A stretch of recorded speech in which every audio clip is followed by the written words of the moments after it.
Knowledge with English by Muddy. Parts of speech. These are 8 parts of speech: nouns, pronouns, verbs, adjectives, adverbs, prepositions, conjunctions और interjections। तो आइए अब हम जानेंगे noun के बारे में। नाउन संज्ञा। Noun is the name of person, place और थिंग। किसी व्यक्ति का नाम, किसी प्राणी का नाम या वस्तु का नाम या किसी जगह के नाम को नाउन कहा जाता है। हम एग्जाम्पल से समझते हैं, जैसे राम, टाइगर, फुटबॉल या किसी जगह का नाम ग्वालियर। अब हम जानेंगे प्रोनाउन के बारे में। प्रोनाउन सर्वनाम। Pronoun is a word used instead of noun. Noun के स्थान पर प्रयोग किए जाने वाला शब्द प्रोनाउन कहलाता है। जैसे कुछ प्रोनाउन शब्द he, she, I, you, they, we, it इत्यादि सर्वनाम शब्दों का प्रयोग एग्जाम्पल के माध्यम से समझते हैं। Sita is my friend, Sita is pretty. हम वाक्यों को ऐसे कह सकते हैं, Sita is my friend, she is pretty. हम यहाँ सीता की जगह शी सर्वनाम का प्रयोग किया है और इसी तरह बाकी सर्वनाम का प्रयोग हम वाक्यों में करते हैं। अब हम पढ़ेंगे वर्ब के बारे में। वर्ब क्रिया। Verb is used to express an action और state of subject. Verb subject के कार्य और अवस्था को बताने के लिए प्रयोग में लाई जाती है।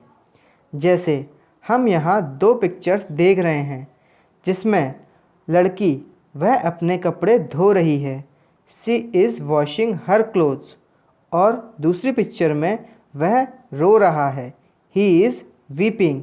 यहाँ वॉश और वीप दोनों ही क्रियाएं हैं। एडजेक्टिव विशेषण। Adjective is a word that describes noun and pronoun. Adjective एक ऐसा शब्द है जो नाउन और प्रोनाउन के बारे में बताता है। जैसे Ram is a good boy.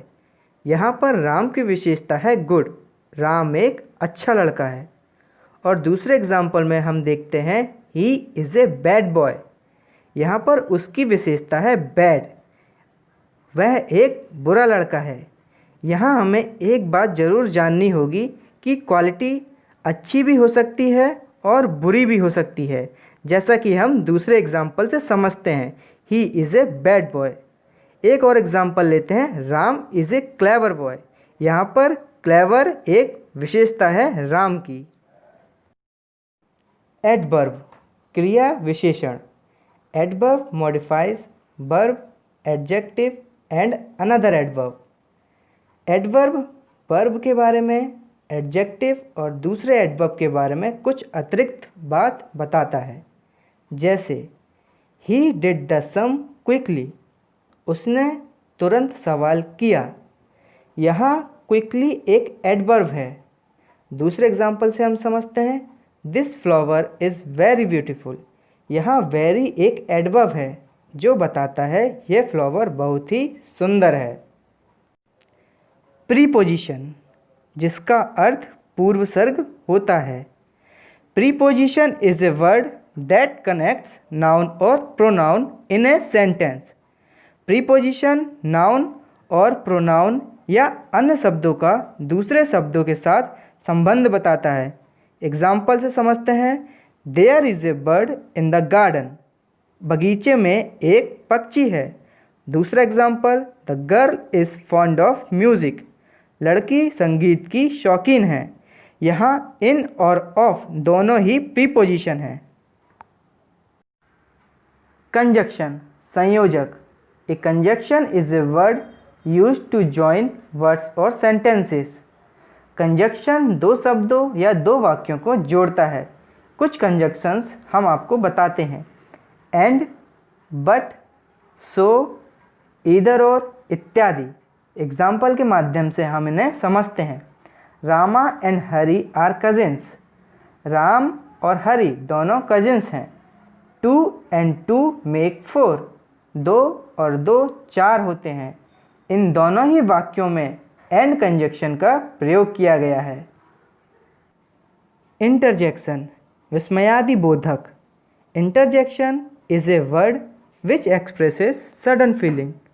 Interjection अचानक से आने वाले भावों फीलिंग्स को बताता है। जैसे जब हमें खुशी मिलती है अचानक से तब हम हुर्रे का प्रयोग करते हैं, और जब हमें अचानक से दुख मिलता है तब हम अलास का प्रयोग करते हैं। हम एग्जाम्पल से इन्हें समझते हैं। Hurray, we have won the game, हम गेम जीत चुके हैं। अलास, शी इज़ डेड, ये दुख है, वह मर गई है।